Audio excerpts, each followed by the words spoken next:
All right, we are live for our April Q&A session. Riley, already, I'm so ready to see God all damn these it, Riley. questions. Riley had a little fun on our Patreon page. Thank you, Riley, so much for all of your support. And congrats again on winning the bracket challenge. Baylor pulling through for the both of us. Riley won the guilty as charged one. I won my money bracket because of Baylor. It was fantastic. Everyone else who picked Gonzaga, I'm sorry, but I'm also not sorry. So, like the chat says, we are going to get to some Patreon questions first. And then after we get to the Patreon questions, we'll open up to the chat and have some fun with some questions. As always, if you feel like you want to ask us a question that's not related to the Chargers, you guys can go for it. Obviously, those questions are welcome. I would imagine with April, it being the month of April, everything's going to be related to the draft. So I'm really excited. So let's get into these Patreon questions. The first one from Salvicious, excuse me. He says, are we ready to give up on Reed and Hill? That's Joe Reed and KJ Hill. I feel like if they were coming out this year and just based off their college tape, we would be pretty excited about how we would use them. We have a lot of wide receivers, so I feel like we might not go for one in the draft. Tyler, your thoughts on giving up on Joe Reed / KJ Hill and potentially not taking a receiver in the draft? For Reed, I think it depends on what was holding him back last season. If it's that he couldn't figure out the playbook or he couldn't run routes like they wanted or run block, then I'm worried. If it was just because the coaching staff is a bunch of morons and they had no idea what they were doing, which is also possible, then I'm less worried. So I think a preseason would really help us give us some context of what is he capable of? Has he figured things out and whatnot? Hill, I think it's a little more possible they give up on him, also because they took him later. Because I don't really know if, not that they can't use him, but I feel like with the Justin Herbert offense, you might want someone who can be a threat at all levels of the field. I don't really think Hill is that guy, aside from the short game. Maybe he can win a job as like a punt returner, have some value there. But otherwise, I think his role might be a little weak on the team right now, whereas Reed can at least have a couple more than him and be a little bit more valuable. Alex, what do you think here? Yeah, I'm not really keen on giving up on either of them. I mean, they've been in the league for 1 year and we're already throwing them out. And that's a little weird to me. But KJ Hill, I mean, he did have like 40 yards in that Raiders game when everyone got hurt. I mean, that was a kind of cool game for him. And then, Joe Reed, it was mostly, the coaching staff, kind of like Tyler said, but also, he was still kind of learning to run NFL routes and do all that stuff. I don't think that taking a receiver in this draft, if they take Anthony Schwartz or somebody in the 4th, 5th, 6th round, I don't think that's indicative of like they don't like Hill or Reed. I think that you just bolster the depth there. And if one of Hill or Reed breaks out, that is you still have more at the position. So, and then the other thing that I saw is that I think Guyton and Tyron Johnson are both restricted free agents next year. So if one of them balls out this year, if Jalen Guyton has another 600 yards again, some team will probably throw the bag at him just because he can run real fast. Like, it wouldn't surprise me. And then if you're paying him so much, or if another team's paying him so much, the Chargers probably aren't going to match it, right? Because they have to figure out how are you going to pay Mike Williams and figure out whatever. So I'm not ready to give up on KJ Hill and Joe Reed. I still think KJ can be a decent slot receiver. I just think it was also a matter of expectations, right? Because when KJ Hill, got drafted, it was like, oh, he's the steal of the draft. He might be the next Keenan Allen. It's like, I think people had their expectations a little too high for what a 7th round pick is. And I think he was a decent contributor when he did get significant snaps last year. And, we'll see how that goes this year. So, there's a lot of turnover on NFL teams. And just as quickly as you get KJ Hill and Joe Reed, you may have to, at some point, let go of a Jalen Guyton or Tyron Johnson, depending on the situation. So I don't know. Yeah, I think at the end of the day, what Joe Reed and KJ Hill, like, I would have loved to see them play more, obviously, especially Joe Reed, considering he was being hyped up as the next Percy Harvin in camp by Anthony Lynn. So I would love to see them play more. But at the end of the day, like, their presence and, frankly, Jalen Guyton's and Tyron Johnson's presence should not stop the Chargers from trying to add depth. Right? Like, you can never have too much depth. And so I think all 4 of those players bring something different to the table. I think Tyron Johnson, frankly, should be the wide receiver 3 next year until Jalen Guyton proves that he can actually catch the freaking ball with his arms and not his body. So that's just me. I'm not giving up on Joe Reed or KJ Hill.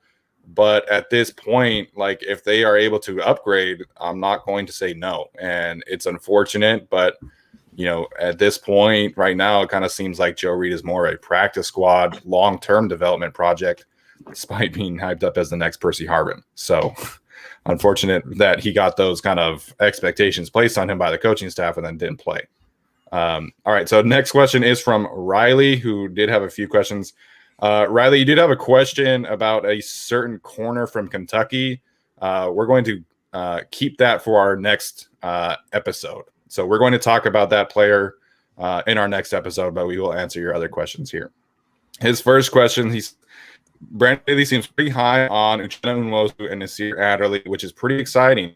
We've seen flashes from Nwosu. What do you think to see from Adderley in camp/preseason to make you feel comfortable about not bringing in a safety in free agency? So I'll start with this one first. The Uchenna Nwosu hype, if you will, from Brandon Staley, I think is legit. I think Uchenna Nwosu is going to be a kind of potential breakout player. Now, similar to the wide receivers, I don't think he should stop them from taking an edge rusher. Like if Joe Tryon's there at 47, yeah, I would not hate that pick. You can never have too many pass rushers. And so I think Nwosu is going to have a good season. He was one of PFF's most efficient pass rushers last year when he was on the field. It's just he was not on the field all the time. And, in 2019, it was a similar thing. He was either not on the field or he was a little distant. So I think the Uchenna Nwosu hype is reasonable. The Nasir Adderley hype, I'm definitely taking a more cautious route on.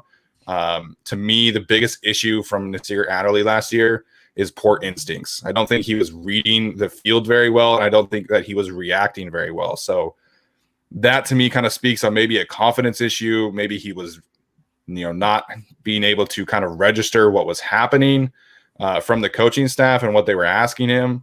But at the same time, the cover 3 scheme asks so much of the free safety. So, being in a too high shell, they reportedly want to use him in a more versatile role. I think I can understand what Brandon Staley is going to try to do with him. I just don't know if I'm there in terms of it being like a great contributor for this team. I'm just not there yet. So I agree with everything said about Uchenna Nwosu, and I agree with exactly what you said about Adderley. I know early on in the season, I believe prior to the Saints game, you did like a breakdown of Adderley, and you said that he was getting close to making plays, but he never really got there. And of course, against the Saints, he gets a gift interception, but otherwise, he wasn't really making plays. He's in Denver, close to the line of scrimmage, almost there to make a play, doesn't make it. In Atlanta, I forget, was it Treadwell? He can come and make a play, and he just like bounces off the tackle. So him finishing during this preseason, I think would be great for him because he did that in his preseason debut in 2019. He looked great. And then I just think we've seen him slow down just a little bit, or maybe just the talent that he was facing was better. So him, like those instincts, him getting and finishing, I think would be big for me. I want to see that from him. Yeah, absolutely. Yeah, I mean, I think the main thing with Adderley is just please be a better tackler. If you could do that, that's kind of like 80% of the battle a little bit. And I think, hopefully there is a little bit of improvement there because, it's exactly what Staley said about defenders yesterday and how he views them. It's just, got to be able to tackle and got to be able to make plays. So I think that's going to be part of it.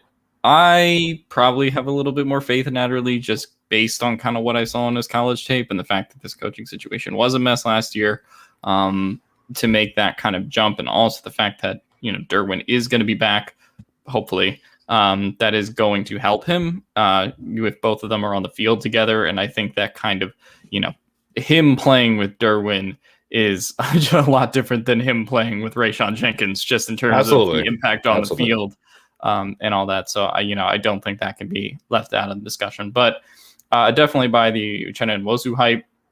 I don't know if that doesn't mean... I don't think it does mean that they're not going to draft an edge super early, but I do think that they are going to see what they have in him. Absolutely. I think, in that second round, I am of the belief that second round pick is going to be a defensive playmaker, whether that's, a secondary piece or a pass rusher, obviously remains to be seen. So one of the interesting questions, one from Riley, He says, just for fun, play devil's advocate and argue why the Chargers should draft a wide receiver at 13, obviously, instead of a tackle or a cornerback. So, Tyler, you want to take this one first? Yeah, it's a dumb question. But anyway, so, Mike Williams is probably departing next year. So you're going to need someone behind. I hate arguing for this. You're going to need someone eventually to step up and take that role. Maybe it's Johnson, but we don't really know that. Keenan Allen, yes, he's been healthy and certainly dependable, but he will eventually get older. And then Eckler and then obviously Williams aren't dependable. They're not, they haven't been healthy for a full season. You just lost Hunter Henry, and you need to add speed on your team. There's a lot of guys who can sort of do different things, but the speed, reliable speed. Johnson and Guyton have not proven to be reliable receivers, even though they're speedy. Guyton can't catch, and Johnson hasn't had enough snaps. So I think taking someone like Waddle, who can get open on his own, who's, even if you're a horrible offensive coordinator, I feel like he can just kind of find a way to get open, and you can almost not go wrong with someone like Waddle if you take him. So that's as far as I'll go with all that. Otherwise, did that feel pretty gross? Yeah, I'll go barf later. Alex, what are your thoughts here? Because I feel like the three of us, you're kind of a little more tuned into the wide receiver class than Tyron and I have been, at least in terms of like scouting players. I feel like I'm a bit more pro receiver, not pro receiver at 13, but pro wide receiver in this draft in general. Maybe I am a little bit higher on Waddle than Tyler probably is. And I also really like, obviously, Jamar Chase, who's my favorite receiver in this class. I actually, arguably my favorite, offensive kind of weapon option of this class, up there with Kyle Pitts for me. So, you have him, you have Devonta Smith. I don't know which one's going to be there at 13. Obviously, Pitts is not going to be there at 13. I think we can write that off. 100%. Jamar's not going to be there at 13. So the two receivers that could be there for the Chargers that they could take, I think, are Waddle and Smith if they are there. Jorge De Diaz says, I heard one of you is an Eagles fan. Oh, hell no. Yeah, that's me. But I don't know. I mean, the devil's advocate is you do need another playmaker. And, Mike Williams could be gone next year. Are you really willing to put Tyron Johnson or Jalen Guyton as wide receiver 2, which is a scary thought. And if you do take someone like Devonta Smith, that can kind of be the next Keenan Allen, right? I mean, they do project very similarly. He's been comped, obviously, to Devontae Adams and Keenan Allen pretty frequently. So, if they really wanted to go receiver at 13 there, I would hate it less than Tyler, but I would still hate it. That's good. But yeah, they can't go, wide receiver at 13. I think they're, another reason to not go wide receiver at 13 is just there's so many guys in this draft. Like you can go in the 4th round and find, an Anthony Schwartz. You can go into the 5th or 6th round and find someone like Amir Smith-Marset. Like there's so many athletic guys that like taking one at 13, unless you're a team like, Philadelphia, who needs receiver help, Miami, who needs receiver help quite a bit. Unless you're one of those teams, to me, I just don't see the utility in the pick. Yeah, I mean, like, in my opinion, if they had kept, a Casey Hayward, or if they had been able to keep a Sam Tebby around, I would be like slightly more on board with taking a receiver at 13. I think my personal choice, if I have to, like, if I know that the Chargers are taking a receiver, I want it to be Devonta Smith. Devonta Smith is my kind of receiver. And, I think Jalen Waddle, he's very fast. He's very explosive after the catch. It's also kind of why he's not going to be there at 13. I think, Devonta Smith has a higher likelihood of being there at 13. And I think, we saw the kind of player that he can be when given a larger responsibility. And I think, when you're go back and evaluating him from last year and the year before that, I think Devonta Smith was kind of used as a specialist similar to a role that KJ Hill was at Ohio State. When Jalen Waddle got hurt, Devonta Smith did everything. He did all the deep routes. He did all the screens. He did all the end arounds. He did everything over the middle, and he turned it into a Heisman season. So I'm not super worried about like his frame. That seems to be kind of like the main thing that people talk about, but you watch him play and his play strength and his toughness is outstanding. He was still playing on special teams despite being the Heisman frontrunner the entire season. He was on punt coverage. He was returning punts. He was on kickoff. So I'm a big fan of Devonta Smith. And if they take a receiver at 13, I would take Devonta Smith. But they can't. Like they just can't afford it. They have needs at two of the sport's most premium positions. It just happened. But Riley, it's a fun conversation for sure. Another similar conversation here is from Jack Hunter. He says, I know y'all love tackle in the first round, but if we manage to pull off Surtain/Horn in round 1, getting the best edge rusher available in round 2, and then landing Stone Forsythe, the tackle from Florida, or Spencer Brown, the tackle from Northern Iowa at 77, would you really be that mad? I get the feeling that aside from left tackle, the offense is set for the most part, while defense has some pretty glaring holes that our new defensive-minded coach will need to fix if he's to get his brand of football. So, Alex, I'll let you start this one first because I feel like I kind of skipped you on the last one. So I'll let you go first here. I guess for this, I would just say I wouldn't hate it if they decided to wait 2 rounds and get 2 defensive weapons. But like Brandon Staley did just say yesterday, there's a hole at left tackle. Like, there is something there. I don't know if you have to go first round. But to me, the likelihood that you're getting a guy in the 3rd or 4th round that can start at tackle, I think is lower than getting a guy in the 2nd, 3rd, 4th round that can start at cornerback, right? And I think that's kind of the problem that you run into. I think it's kind of also similar with edge, right? If you get a guy in one of those later mid rounds, the likelihood of him, contributing early, maybe not starting over Nwosu, but contributing early, I think is higher than, taking a 3rd or 4th round offensive tackle. And I think that's kind of the issue. So I don't know. I wouldn't hate it. I don't hate Stone Forsythe per se, but I do think they need to address tackle kind of the latest, the 1st, 3rd round pick, the latest, the 2nd pick. That's kind of the quickest I think you need to do it. So I just can't get on board with waiting that long, especially with the prospect of Trey Pipkins or a free agent, starting at left tackle, because all the free agents are terrible. It's a really bad list of choices between Jason Peters and Alejandro Villanueva and all these guys that just don't have it anymore, are kind of washed. Like, would they be better than Trey Pipkins? Sure, but like that's not what we should be aiming for, I guess. So I don't have a problem with getting a left tackle for depth purposes in free agency, right, but I think you have to solve it in the draft. And the likelihood that Telesco is going to take a 3rd or 4th round tackle who makes a difference is just less than if he takes one in the 1st or 2nd round, as evidenced by literally every Telesco draft in the last 8 years. Yeah. Robert Mays did a great article today about the positional value, and he specifically targeted towards the Bengals, kind of potentially picking between Penei Sewell and Jamar Chase. And his research, Tyler kind of shared a similar graphic a few weeks ago. The hit rate for offensive tackle in the 1st round is about 60%. Hit rate being, they start for 5 years, get a 2nd contract, and are at least serviceable players. The hit rate for other positions is much lower.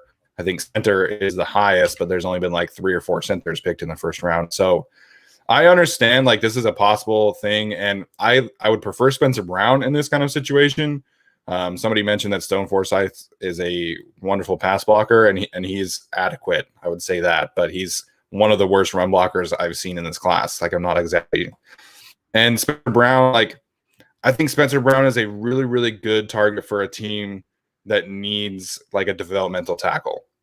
Like, if the Chargers are able to get a starter left tackle and double dipped with Spencer Brown, I would be very, very happy.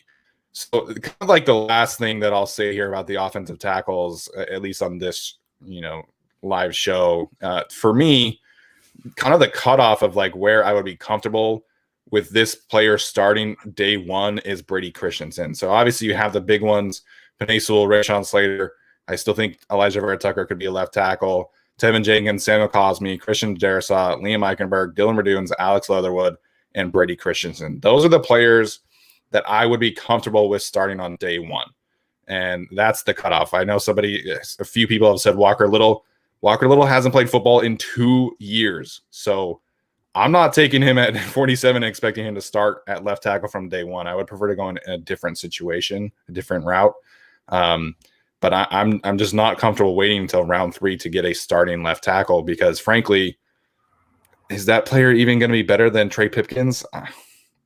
I don't think either of these two specific ones would be better than Trey Pipkins from day one.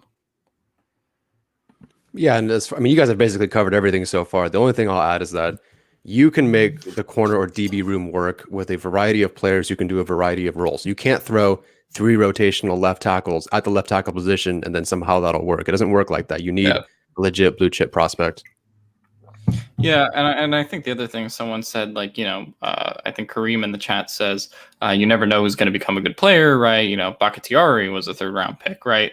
Like, you can say that, but the problem is that unlike the Packers, the Chargers don't have a starting caliber left tackle to let Bakhtiari develop into what Bakhtiari, became. So that's kind of, I think, the problem, unless, you want to put a 3rd round tackle behind Trey Pipkins and let him develop. Yeah. So I think that's the real issue there, is that they just don't have depth or like even a bridge guy at the position. And I think that's what's really increasing the need for the draft. And frankly, the Packers have an amazing tradition of developing offensive linemen. And frankly, that's why they let Corey Linsley walk, because they're comfortable with the kind of replacement that they can plug in there and develop. So that's the Packers. The Chargers have a very different history.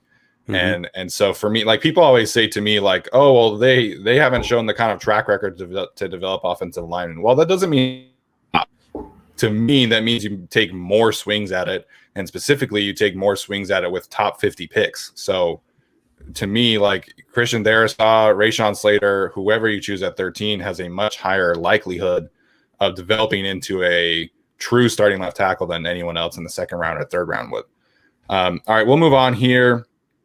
Trevor Blacks asks, what current Chargers on the roster are most likely to be cut in the offseason? So I'm assuming next year.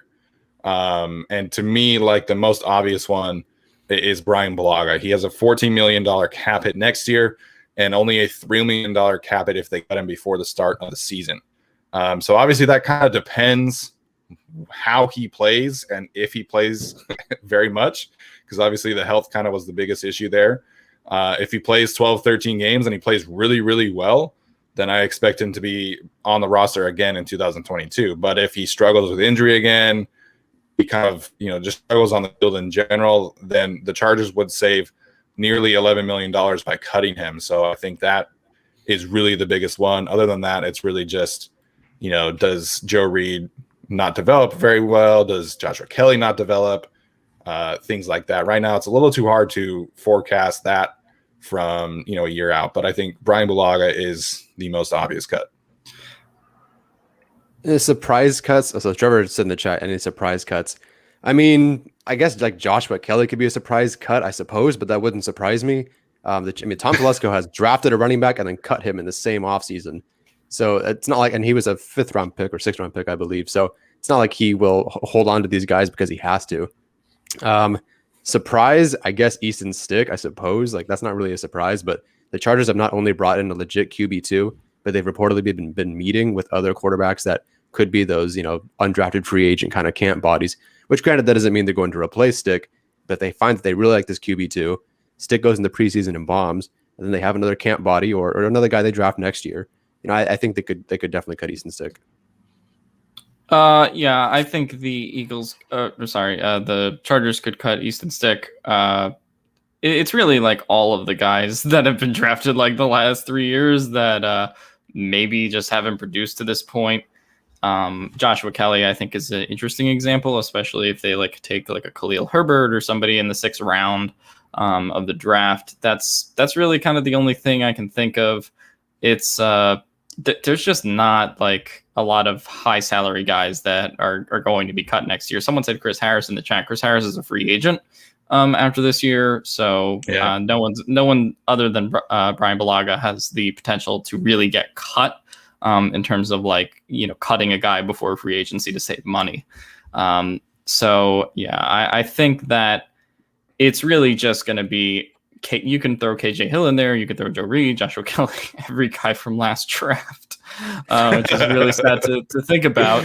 And I think you could talk about the guys in 2018, 2019 that are still on the roster, and will they produce? And this is just the thing. It's like the Chargers have 9 draft picks, right? So you're kind of replacing bodies, and some of those guys who have been involved in the last 3 drafts, some of them will get cut if they haven't produced at this point.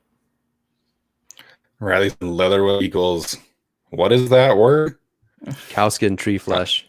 I don't know what that means. So like cowskin, leather, Oh, like cowhide. Okay. I got you, Riley. All right. Very good, Riley. There's that Utah State education coming in handy. Oh man! All right, so the last question here. There's 2 questions. They're really kind of similar in conversation. So Brandon Ray. So we'll target both of these in one thing, and then we'll take questions. V Hines, please stop asking the same question all over again. We did this last time with you. Please stop. All right, Brandon Ray says, we focus on the offensive line this draft to protect Justin Herbert. Realistically, how much do you guys believe he can improve in year 2 under a new coaching staff? And then Dante Jackson, I would like to know why you 3 think the Bolts are not a playoff team in year 1 under Brandon Staley. Last season, there were a few late game lapses, field goals, bad coaching from being a playoff team. I just think with an improved OL and better coaching, if they can hit on their picks in the draft, they could be contenders year 1. So, first question, how much can Justin Herbert improve? Second question, how much can the Chargers as a team improve? Tyler, we'll start with you on this one. I think Herbert's efficiency can go up for him and the offense. I'm not really looking for Herbert himself to specifically improve as much as the entire offense just gets better together. Because, he did have 10 interceptions, a couple of fumbles last year. He did catch some breaks against like the Panthers and Saints, but he threw some, real turnover dummy balls, but they weren't intercepted. So he probably won't have to force it as much with what Staley wants to do. And if he doesn't score another 30 touchdowns, that's fine. Like I think Aaron Rodgers scored 27 in his first year with LaFleur, at least throwing the football. So I'm not going to panic if he doesn't do that, as long as the drives are sustained and they finish with touchdowns and they're not kicking, 57-yard field goals with Badgley. As far as being a playoff team, they do have to beat somebody good first, right? Like I know that they were close. Like they probably should have beaten the Saints. They were close to beating the Buccaneers, but close doesn't count. It never does. And if you can't be close and you can't win those close, tough games, even if it was because of coaching or whatever goes wrong that day, you're not really a playoff team. Like, yeah, they were 7-9, and sure, that means that they could go, oh God, what was 9-8 now this year or whatever, 10-7. I hate that already. I hate this so much. This is so ugly. Oh my God, it's gonna take me years. But they have to beat somebody good, and they really just kind of beat up on bad teams to end the season. To be completely honest, like I know it was a nice win streak, and Herbert did get the records and whatnot, but they did kind of beat up on a bad team. And then of course, are they a playoff team on paper? Sure. And then the injuries shred them. So if the Chargers can fix their injury woes, fine. But until then, I'm going to just assume that they're going to lose half their team throughout the season. And it's going to be Herbert throwing to the day 3 pick wide receiver that they have. And, so we'll see. But for now, I think they can get better. I think they can have a winning record or whatever, 9-8. Yeah, 9-8 is a winning record. Playoff team, I'm not sure yet. They need to beat somebody good. Yeah, I think they're a playoff contender. Like they're going to be in that group of AFC teams that, is competing for the playoffs. It's just like there's a lot of teams in the AFC that are going to be competing, right? You have, I think, the Bills, Patriots, Dolphins in the AFC East. Obviously, the AFC North is, a dogfight between, Cleveland, Pittsburgh, Baltimore. And then the AFC West, you have the Chiefs, Chargers. The Raiders did technically finish with a better record last year, even though I think they're a worse team because of their defensive unit at the moment. And then in the South, you have the Colts and Titans, right? And so my thing is, am I going to put the Chargers, above and beyond any of those kind of teams competing for the wild card or teams competing for their division? I don't know. I don't think I would immediately. And like the 3 teams that made the wild card last year were 11-5, right? Yeah, like they were really good. And the talent level in the AFC has definitely, I think, gone up because it kind of used to be viewed like in the Brady Patriots era, like, it was a cakewalk conference and, the NFC was superior. But I think the AFC has gotten kind of a youth movement and has gotten a lot better. So, and the problem for the Chargers is they have the best team in the AFC in their division. Like they have the Chiefs, and so you're relying and fighting with, probably 5-6 other teams, to get 3 wildcard spots, right? I think they'll compete for, a playoff spot, but to me, I just can't mark it as like, this is something that's obviously going to happen. So that's just kind of the issue. And Riley points out in the chat, Trevor Lawrence is going to the Jags, and, whoever the Jets take, Zach Wilson, like those teams could get really better if they find their quarterback of the future. So it's going to get tougher in the AFC. And I just can't, and you have Brandon Staley, who's a first-year head coach. And I believe in Brandon Staley before the chat comes for me. I do believe in him, but like, first-year coaches have, struggles. Like, it's going to take him. He's not going to come out like Bill Belichick and, and know everything from day one. He's young.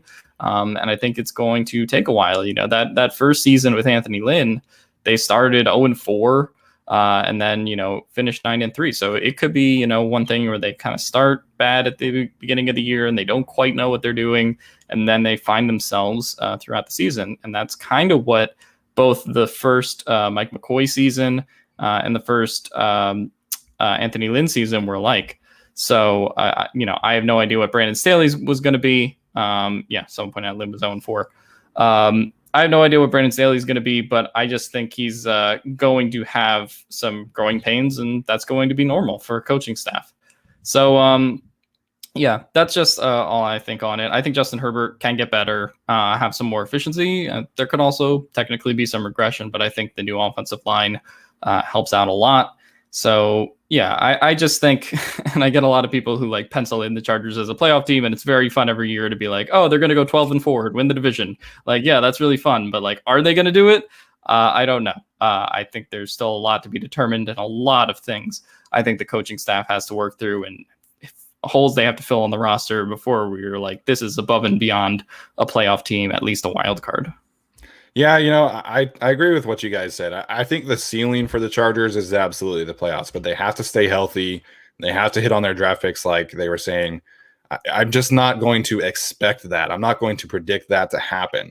I just don't think that that's a reasonable thing to ask of this team. And, I'm glad somebody brought up Lawrence and Zach Wilson. Like, the AFC is about to enter into the golden age of quarterbacks. Like, there are so many good quarterbacks in this conference. I'm not going to predict year one in this rebuild, and that's what it is. It is a rebuild of them getting to the playoffs. Like, it wouldn't surprise me if they snuck in as a wild card team, but I just don't think that's a realistic expectation in year one. As for Justin Herbert, I think he's going to improve, right? He's got a better coaching staff. He's got a full offseason this time around.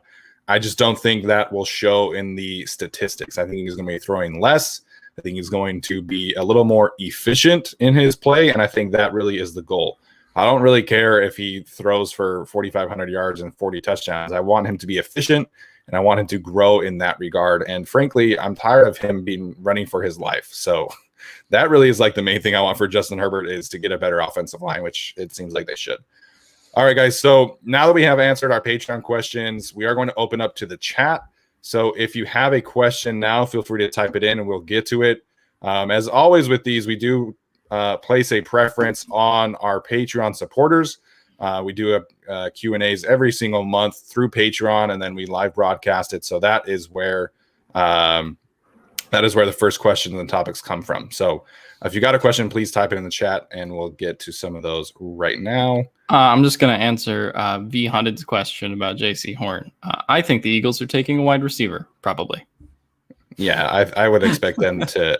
If Jalen Waddle's on the board, I can't see them passing. They love their speedy wide receivers. So, and he gets a chance to reunite with Hurts. Well, so would Devontae Smith. No, I would prefer Devontae Smith, whichever one is on the board. They receiver help. Yeah. Okay, so let's go with Riley says Patreon is well worth it. Thank you, Riley, for that endorsement. I think it is well worth it as well. Alex is an Eagles fan, yes, but he's also a Chargers fan. He double dips, but he does much more for the Chargers than he does for the Eagles. He writes for Boltbeat, has a podcast, so yes, he's an Eagles fan, but see, my Eagles fandom is much less professional and just more like screaming Philly lunatic. Versus my Chargers fandom is a lot more like analytical because I write and podcast about the team now. So all of my Philly team love is, it's a different animal. So don't pay attention to it too much. Yeah. So our first question that I want to talk about here, Thomas Martinez and a couple other ones asked about the edge rusher spot, and specifically, Ellerson Smith. We did just do our edge rusher position breakdown, and Alex did choose Ellerson Smith as his sleeper. But I think it's, Tyler and I have had this kind of sneaky feeling that the Chargers could potentially take an edge rusher at 13. I don't know if that's kind of changed for Tyler, but it hasn't really changed for me. I think that's a possibility. I think if Joe Tryon is there in the second round, I think that's a possibility. But Brandon Staley kind of said that, it was about free agency, but, they're really focusing on value right now. And so I think taking a player like Ellerson Smith or Jordan Smith from UAB, Patrick Johnson from Tulane, kind of a sleeper that they could develop, I think that makes a lot of sense. But like I said, I certainly wouldn't be surprised if they took an edge rusher in the first or second round. I hope they go second round. We share that same suspicion that they could go defense, edge at 13. They could potentially have the best edge rusher on, in the draft at 13. Yeah, which wouldn't be too bad. And obviously they just lost Ingram, so it's possible they could go that route. But yeah, I'm looking in the second round. The three other names you mentioned for like in the round 3 or later, totally haven't watched them yet. But Joe Tryon I think would be a really good fit. So after Tryon, I don't really know what to tell you other than Peyton Turner or Patrick Jones, but otherwise, yeah. Alex, your thoughts on an edge rusher here and what the Chargers potentially might do? They do like Uchenna Nwosu a lot, and I think that's important to note. I think they'll get a guy 3rd or 4th round. I definitely think they're going to get someone just to compete, and I think that's going to be, compete and contribute. I mean, they do need depth at the position either way, right? Whether it's a starter. I mean, Isaac Rochelle left, and they just have a kind of void of talent at the position. Melvin Ingram is gone, so they just need guys that can contribute. Whether it's going to be someone who's is it going to be someone who competes with Uchenna Nwosu? I don't know, but as long as it's someone who can take snaps, and you also do have the injury issues kind of for Joey Bosa, so like you need someone who can step up in a pinch. They helped that with Kyler Fackrell and getting depth, but I think you need to have a little bit more, and hopefully they get at least one pick in the draft. I think would be nice. Yeah, absolutely. So this one from EST96 is an interesting one because I know Tyler likes both of these players. He says Eric Stokes or Asante Samuel Jr. in the second round. Asante Samuel Jr. for the Chargers. Like I have them graded exactly the same for different reasons. Stokes, if you want that off coverage, like really speedy, athletic kind of guy, sure, go for it. But Samuel is definitely who the Chargers want. And Staley basically just confirmed that with the corners that he mentioned, or the type of corner that he mentioned, and they've met it with him twice. So if those two are on the board, Stokes maybe is more upside, I suppose, but Samuel Jr. I think is the better corner, even if I have him graded similarly. All right, that is. Let me just scroll up a second. Can't Oh, Brett says, what player would you want them to draft just for the sake of having a sick name on the jersey? Alex, do you have a favorite name of a prospect this year? Yeah, we talked about him on the, I think I forget what position he plays, but Josh Immature Bebe. We talked about him. That's right. And I pronounced his name correctly, apparently in the episode, but I think that would be a cool name to put on the back of a jersey. Yeah, he's that wide receiver from Illinois. So that's a long ass name. I think Jeremiah Owusu-Koramoah, another great name. I think that would be fun. Someone pointed this out to me yesterday on Twitter. But Trill Williams' first name is like actually a trillion. A trillion. That's a super sick name. Obviously, I know you're getting Williams on the jersey, but you get a sick name like that. I think that's pretty cool. So Ryan Scandura says, do you think Darrisaw or Cosme is the pick in the first round based on Staley's emphasis on size at the offensive tackle? We kind of talked about this. We recorded our episode last night, and we were kind of having this conversation. So, Tyler, I'll let you kind of handle this one since you were first on the Staley press conference yesterday, since Alex and I were both unavailable. But what do you think of this question here? If you're asking it like, are those two now the preference over like Slater and Elijah Vera Tucker, then yeah, I do think so. If you want size along your offensive line, Like that's the requisite size. I mean, even Slater, love him as a tackle, have him graded higher than Darisaw, but tiny bit shorter, much lighter, not that kind of build. So I really think it is a 3 human race between Jenkins, Cosmi, and Darisaw. And I mean, I think at this point, those are the 3 you have to look at. And so if you're asking me who I'm taking between Darisaw and Cosmi, I am taking Darisaw. I still don't think I get the projection. I'm not looking at the camera because I know Steven's judging me right now. And I don't know. I think Darisaw has it, and Cosmi was just a little too inconsistent for my taste. Although I do see the upside in both, and I would like both. And either way, if it fixes the left tackle, look, even if Cosmi is considered a reach by like 5 picks, but he becomes a franchise left tackle, I don't care. Like people saying, "Oh, you could have traded back and got him, 5 picks later." Like, do I really care if they picked up an extra 4th round pick, but they or not? Like, take your guy. If he turns out well, I don't really care if it was a reach by our standards as a bunch of random, fans who just do mock drafts. Yeah, that conversation about like the 2nd or 3rd offensive tackle being a reach at 13, it just really doesn't make any sense to me. Like, you're getting your choice of your guy at 13. If Slater's off the board, which I think he will be, you're taking a shot at who you think is the best next guy. And if that's Darisaw, it's Cosmi. If it's Tevin Jenkins, like that's who you think is the next best guy. And the Chargers just did this same approach with Justin Herbert, right? Like they let the board fall and they got the best guy who they thought was going to be their franchise quarterback. I know obviously they weren't, they could have taken Jordan Love, I guess, but I think in this kind of situation, you take your guy at 13 and like, what's the difference between trading back with Washington to 19? Well, then you're probably, not picking between your selection of players. And so if it's Darisaw, if it's Cosmi, if it's Tevin Jenkins, I'm going to be excited. The interesting thing, Brandon Staley did he was talking about the edge rushers and talking about just kind of like natural length and what they're kind of looking for. And so it's going to be interesting to see what they value after the first 2 offensive tackles get taken, because Darisaw, Samuel Cosmi is 6'7", but he only has 33-inch arms too. And, Brady Christensen has short arms in the 2nd round. So if they really value length, then I think it has to be Darisaw, because Darisaw has 34-inch plus arms. And then in the 2nd round, if it's length, then it would be Alex Leatherwood. Alex Leatherwood has great length for the position, or Dylan Raduns if he's there, which would be my personal dream. So that's just going to be an interesting thing to keep an eye on in general in the draft, because there aren't a ton of super like great offensive tackles that are super long as well. Darisaw is really the only one in like the perceived top 10 in the class that has 34-inch arms. Everybody else is 33 and a half, 33, 32 something. So that's just going to be something interesting for someone like me who loves offensive linemen to keep an eye on. Yeah, I tend to. This is actually an upset because usually I'm the lone wolf in my pick, and then Tyler agrees with Steven on draft stuff. But I actually do prefer Darisaw. I took Schwartz. Hang on, I took Schwartz for you. I do actually prefer Darisaw over Cosmi a little bit, just in the sense that I think it's better value, and I like his size too.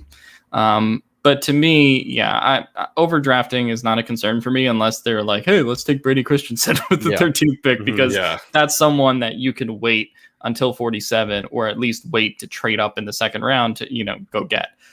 So to me, it's just, as long as it's not a big reach to the point where you're just, Samuel Cosmi isn't going to be available by the time the Chargers pick again. Right. And same with Christian Darisaw. So to me, it's only a reach if you are talking about like Trey Pipkins or something like that. Someone mentioned in the chat, like, hey, no one was actually going to take this guy this soon, but then you took it this soon. So yeah, that's an interesting conversation for sure. This is one that I think is not really being talked enough about by us and really by everyone. Jameson Omar, what do you think about the linebacker corps on the Chargers and behind Murray and Tranquil? Do you think we need more depth there? That to me is going to be super fascinating to watch with Brandon Staley, because when he was at the Rams, they frankly didn't have any linebackers. Like, they had, I forget his name, Micah Kaiser, I think is his name. Mm-hmm. But he got hurt, and then they really just kind of stuck in dime packages. They had a run stopper linebacker that they would play on like, first down, but it's going to be really interesting to see how he uses these linebackers. I do think that they need more depth behind them, for special teams purposes at minimum. And somebody that I think would make a lot of sense in the 3rd round, if they want to go that route, would be Jabril Cox. I think Jabril Cox is one of the more underrated players in this draft. He covers like a secondary player. I think that he showed better flashes against the run at North Dakota State. It was a little tougher for him at LSU, which is, totally understandable going from the FCS to the SEC. So I think Jabril Cox would be an interesting, third, fourth linebacker for the Chargers to add. I don't know if you guys have any other kind of linebackers that you like. I know we haven't really gotten to our linebacker episode yet, but feel free to chime in here if you want. I'm still kind of waiting on the linebackers, and I'll look into them when we do that episode for the draft. But I mean, I really think you have Murray, Tranquil, and White, who are kind of your obvious starters. And then in terms of depth, that's kind of the issue. I mean, BJ Bello can play some snaps, and he does special teams. I think what they really need is kind of a Denzel Perriman replacement. If they could get like one little like early down linebacker, I wouldn't hate that, just because he is a really good run defender and had his best season last year. So I would like a little impact there. And like you said, Staley did kind of use some of those early down linebackers with the Rams. So if they can get a guy like that in the draft or just as depth, I think that would be kind of interesting. I would like them. Well, not like them, but if I don't necessarily need another linebacker, I would like a type where it would be like the 13. I wouldn't agree with this, but Jeremiah Owusu-Koramoah would be really fun for the team. And while that doesn't exactly make him, he's not exactly a linebacker.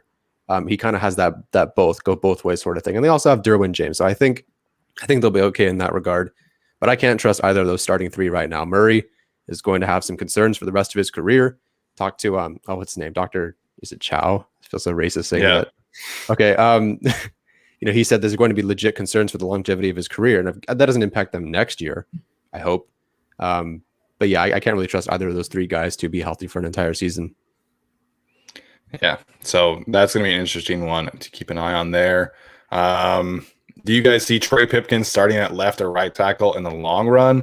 Just quickly, maybe at right tackle. I don't think he has.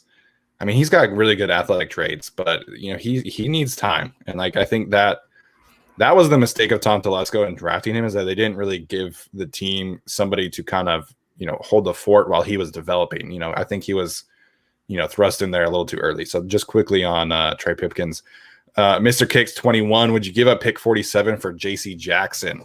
I don't think we've talked about this after it came out that they tendered him. So I think they would have to get on this relatively quickly. Tyler, what do you think about JC Jackson and giving up the pick 47? It's not the pick that I worry about giving up. It's the contract after. And granted, you would get a starter immediately, but with the Chargers not really, it's tough to say. It's like if they got a better corner, they could be closer to a playoff team. So why would you not want to get better? But then I don't think that they are a playoff or a contender team yet. So I don't think this move would be a move I'd make this year. Like there will be 5 to 10 players next year who could be had for a second or a third. Next year there will be some sort of Orlando Brown type. And I think that's when you'd make it. This year, I just don't feel it yet. Would it fix the position? Probably. But it's costly, obviously, and then it gives up, you give up a lot of cap for that too. So I'm going to wait and hope for the team to get better overall and then make these moves in a year or two. Yeah, I mean, I kind of view the JC Jackson thing sort of similarly to Orlando Brown, where it's just like, I don't think it's the year for the Chargers to go all in, and then, like Tyler said, 2-3 years from now, like they can kind of start making those types of moves. But it's like, for me, why would I take JC Jackson when I can take a cornerback in the second round? Right. Yeah. And pay him that money instead of a guy who's on a cost controlled 4-year deal. Right. For me, it's the same conversation with Orlando Brown, who's looking, for $20 million per year. And it's like, I think Orlando Brown's really good, but like, would I rather have Christian Darrisaw on a cost controlled 4-year deal where they really don't have to pay him for 4 years? I think that's important when you're looking at team building and the guys who, have to, the guys they have to pay coming up, whether that's Mike Williams, whether that's Derwin James. So like, I just think it's better value to get a guy on that cost controlled deal. And that's kind of like why I don't think, they have 10 million left to spend this year, but it's like, I'm either fine saving that or just using that to get some depth pieces at this point. Yeah, plus you'd have to give a pick to the Patriots essentially, which I'm not doing ever. Moose Sarway mentioned Divine Diablo. I really like Divine Diablo. He tested like a freak at his pro day. And Ben Fennell has him as one of like I think he's got, one of the highest rep count for special teams. So I think Divine Diablo would make a lot of sense there. Oh, Linval Joseph changed his number back to 98. I did not know that. No, that just happened. Is there anybody in the draft with a 95 right now? Any 95s? Oh man, I'm sure the Chargers fans are going to be complaining that they just bought a Linval Joseph jersey, and now their whole world is ruined because the player changed the number. So Clinton Sims says thoughts on this safety class. A couple of other people have asked about safety and the importance of safety. They definitely need to add more bodies, and we kind of talked about this in our mock draft when I was talking about Richie Grant, who I love, and I would think I would 100% be on board with that selection at 47. They do need more bodies. I think this is a very good safety class, right? I think you've got some really good options. Trayvon Morig, I think Jeremiah Owusu-Koramoah is a safety, in my opinion. You got Richie Grant, Javon Holland. You could potentially, switch Elijah Molden to safety in a pinch, I guess. So I think the safety class is good. And honestly, like I talked about with Richie Grant, I think the difference in the safety class and the cornerback class is that the cornerback class has a bunch of dudes. Like you could still get a really legitimate starter at corner at 77, whereas safety, I don't know if I would be about that. I think, in terms of like Divine Diablo, like that's like a late round guy, and I don't know if I would be comfortable with him starting. So if they want a starting safety, it's got to be at pick 47 or 77, in my opinion. Yeah, I don't know if they're going to go for starting safety just because I think they have needs elsewhere. I kind of like a guy in the middle rounds. I've talked about Hamza Nasruddin a lot, who I like. But there's a lot of safeties in this class who I think you can just get the middle rounds and then kind of go from there. I know in our mock draft, Steven took Richie Grant in the second round. While that would be fun, I don't think that's kind of going to be what they're doing unless they're, looking at just sort of that position specifically to fix, because I do believe that Brandon Staley does have some faith in Nasir Adderley. I am hoping that Trayvon Morig gets there to 47 because I would seriously consider him as a guy who I've seen cover big tight ends who try to body him and make it work, or cover the receivers on a whip route. I think he had so many snaps from the slot, and I just think that diverse, as a box safety, free safety, slot corner, it's pretty incredible. Led college football and passes deflected 2 seasons in a row. And I think just that kind of playmaking, the ability to move inside, outside, whatever, not inside, outside. It says the slot and then at safety, I think it would be pretty incredible in this defense. Blech. Yeah, Morig's a lot of fun, man. I'm a big fan of his as well. Very rangy as well as a deep safety. So Mr. Kicks also asked us to rank them. I would have it Grant 1, Morig 2, Holland 3. And I would be okay with taking them at 47, whoever the case would be. I think Holland maybe be a bit of a reach there at 47, but I think he's definitely a second round player. Someone asked the Chargers in the past. This is Noah Littman. The Chargers in the past haven't talked to some of their first round picks like how they did with Joey Bosa. Do you think Christian Darrisaw could be the pick because of how little we have heard? So the Chargers did not send anyone to that Virginia Tech Pro Day. They did have someone in the media session, so they did listen to his press conference. I know that because I was there. So I think that Christian Darrisaw could absolutely be the pick. I don't know if this is the reasoning. This is just kind of how the Chargers operate, right? We don't know anything because that's who the Chargers are. Yeah, I don't think necessarily them not going to Virginia Tech's Pro Day means something. And I did think they did do a dinner with Joey Bosa, and I think they kind of told him he would be the pick. Even if you're not hearing things publicly, I don't think that it necessarily, this team, sometimes teams do that to smokescreen other teams and be like, oh yeah, we're not interested in that guy. And then they take that guy. So I don't think that the Chargers meeting with a prospect means they'll take them. And I don't think that the Chargers not meeting with a prospect means they're not interested or something like that. Yeah, I'll say this to the day I die. The Patriots worked out Johnny Manziel and worked with him extra after his pro day, I believe. So take that for exactly what you think it is. I mean, the Chargers took Travis Etienne out for punt return drills. They're not taking Travis Etienne. So, I I just think people take like too much stock into sort of the pro days and like the reactions. Like people were posting on Twitter about like, oh, Bill Belichick frowned or whatever when Mac Jones overthrew a ball. It's like that doesn't mean he's not taking Mac Jones. That doesn't mean he is taking. He's Mac always Jones. frowning anyway. Yeah, he's always a grump. But Yeah, I sort of feel the same way about like Kyle Shanahan at that pro day. It's like it doesn't necessarily mean anything. Yeah, and like I've been doing some of these pro days, not all of them. Obviously, I wish I could, but every time I ask somebody if they've met with the Chargers, they always say yes. So yeah, I'm sick of hearing it now. Yeah, every player has met with the Chargers unless they tell you otherwise. That's just how this works. Yep. Guys, do you also love listening to Staley's press conferences? Yes, I could listen to Brandon Staley talk football all day long. Like it's so funny to me because Anthony Lynn's press conferences were always like 20 minutes and Brandon Staley, all of them have been an hour long. And you can't like, I turned off my TV yesterday to listen to it. Like obviously the on-field product remains to be seen, but he's so good in press conferences that I love the guy already. He's so calm the way he talks, and he just seems to command the room. Like obviously they have to be quiet anyway while they listen to him, but it just feels like you can hear people listening. You know what I mean? Like people are just waiting for him to share something with them, or for him to teach them something. So yeah, I've loved listening to his press conferences. I can't believe he goes for an hour, hour and a half every time. And you even saw him when he first got hired doing all these media tours where he's spending so much time with different people and just, the same guy, that first press conference, the introductory press conference, you could have been all, yeah, I'll remember your name and I'll be good in this and that. But as things wear down, he gets kind of lazy. But no, he's still going, thank you, Joe, for your question. Thank you, Gilberto, for your question. And, all that sort of stuff. So now we'll see how that changes when he starts losing. Not that I think he's going to lose, but at some point he's going to lose some games, of course. We'll see how that optimism and that kind smile changes.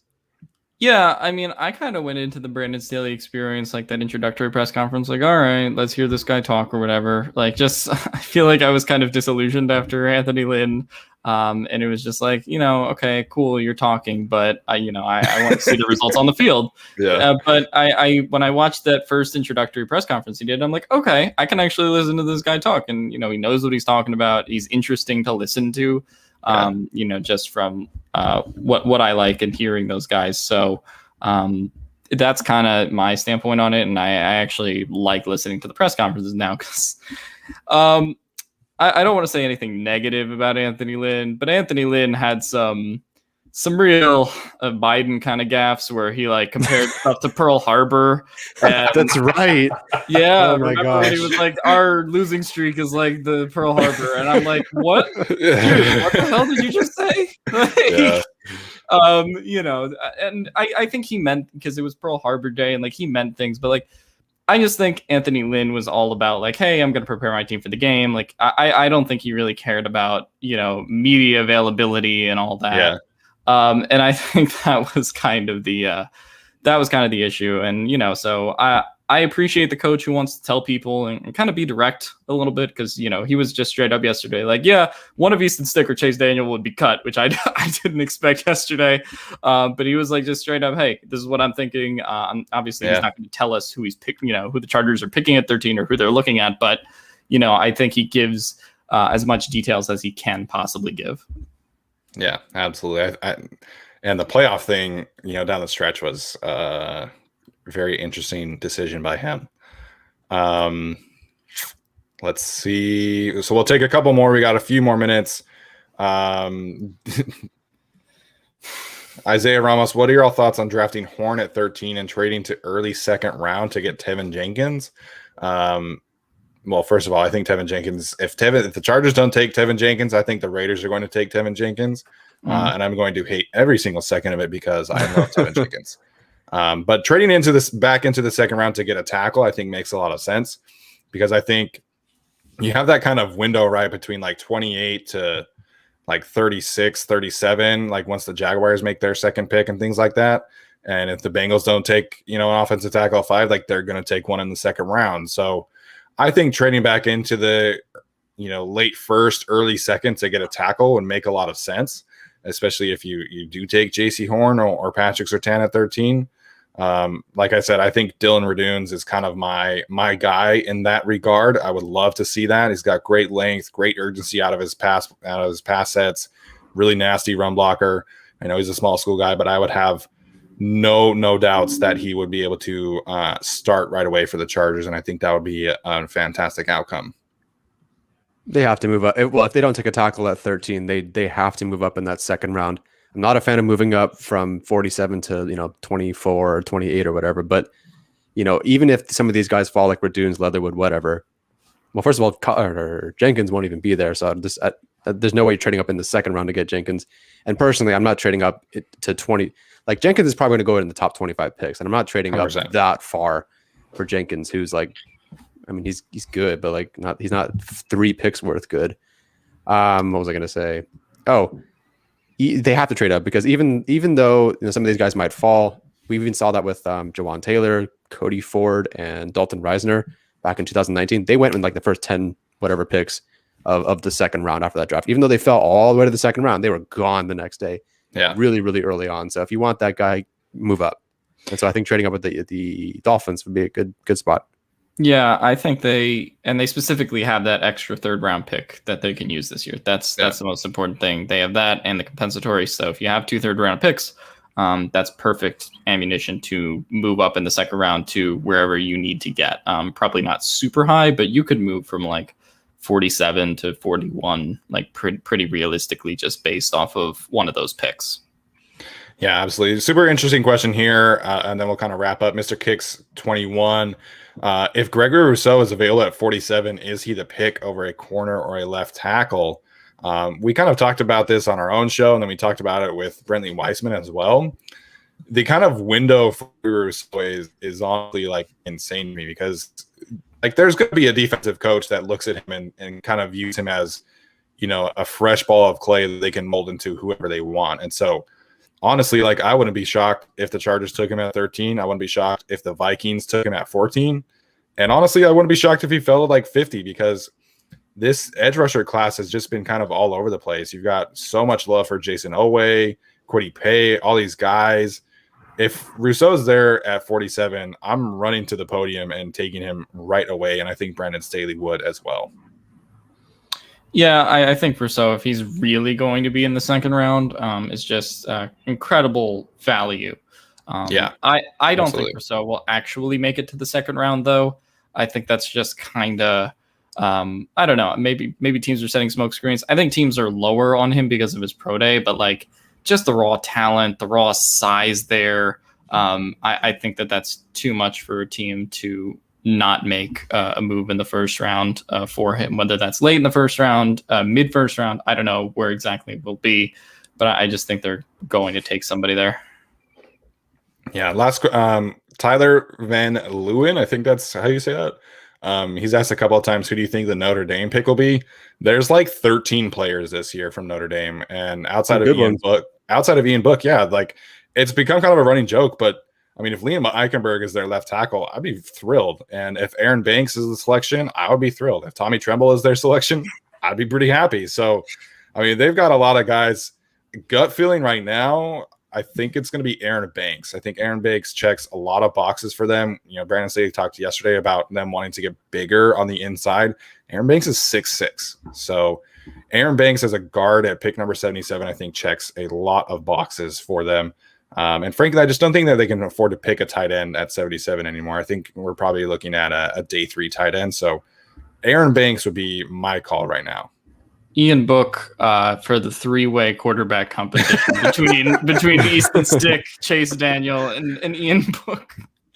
Man, the 2 most frustrating quarterbacks that I have watched over the last 2 years studying these prospects have been Ian Book and Shea Patterson. Like Ian Book, his pocket presence was so bad. And he's got this great offensive line. And if he doesn't have someone open in like 2-3 seconds, he just runs. And it's like so frustrating. Shea Patterson was just awful at every aspect of the quarterback position. I remember when Shea Patterson was going to be Michigan's savior. Oh, yeah. Brendan Gadd, this is the last thing that we'll say here, and then we'll wrap up. Do you think Greg Newsome could be in play at 13?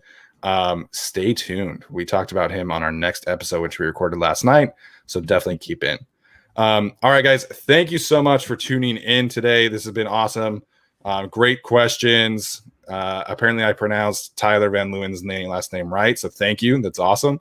And we will keep you guys posted. We'll have an episode out on Monday, and then we'll do some other draft breakdowns and things like that. Alex is writing for Bolt Beat. Check out his Bolt Beat articles. I've been writing for LAFB. And I just published a profile on Tevin Jenkins, who we talked a lot about today. So keep an eye out on that.